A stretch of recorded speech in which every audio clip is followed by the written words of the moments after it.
Live pictures from Reagan National Airport in Washington, where the president-elect and the new First Lady, Michelle Obama, will get their first look inside the Oval Office. The two girls are back in school in Chicago.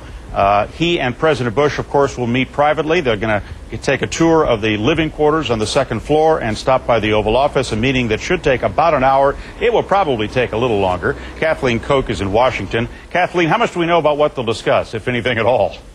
Well, Chuck, obviously it's going to be up to these two men. They're going to be the only ones in the meeting, no one joining them. And it's a very important meeting, the first time that George Bush and Barack Obama will get together to discuss the orderly transfer of power from one man to the other, from one party to another.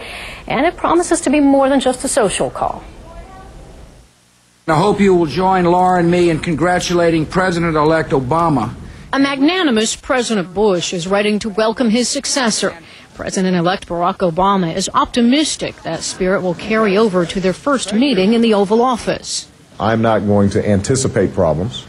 I'm going to go in there with a spirit of bipartisanship and a sense that both the President and various leaders in Congress all recognize the severity of the situation right now and want to get stuff done. The head of the Obama transition team says it's a long list. That they need to cover a broad range of issues from national security affairs, where we are on homeland security, but I think he'll also want to spend a good deal of time on where things stand on the economy. Discussing items like a second stimulus package, says Podesta, as well as help for the auto industry. While Obama has sought advice from other presidents, the White House press secretary predicts Mr. Bush will exercise restraint.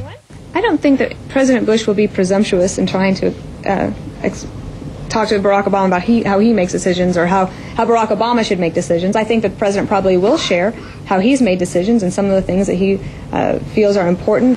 And President Bush's chief of staff says he'll also look beyond the criticism Democrats leveled at him on the campaign trail. He understands what politics is about. He understands it's a rough and tumble game, and he doesn't let it interfere with his personal relationships or his judgment about what's best for the country. So I know that the President Bush that I know will be gracious and dignified in dealing with President-elect Obama. So again, since these two men will be meeting alone this afternoon, as to what actually happens when that Oval Office door closes, we'll only know if one of the two of them decides to share afterwards. The meeting is slated on the president's schedule to last an hour, but there's no hard stop time, so certainly they can meet as long as they choose. At the same time, the current and future first ladies will be touring the residence, and the Obama children, Chuck, both in school today, will not be attending this time. Is it open to all reporters and photogs? Is it a pool event, as they say?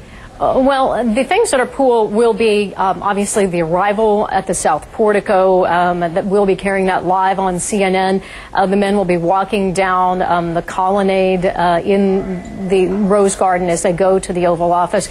But once they're in the Oval Office and they close the door, Chuck, none of that will be open to coverage. I would think the official White House photographer may get a quick shot. Hope so, because that's really a moment in history. Certainly is. Certainly is. And it is the sort of thing that we would certainly get. But that's all that we're really expecting in the way of camera coverage. Kathleen, thanks. I appreciate it. Kathleen Koch in Washington, and you see the jet. The door hasn't popped yet, but there's a live picture of the charter jet, the American Airlines jet. She's going to knock on the door. Nope, she's not. All right, it's going to be a little bit of delay, but anyway, that's the plane that bears the President-elect and Michelle Obama as they arrive to her visit at the White House.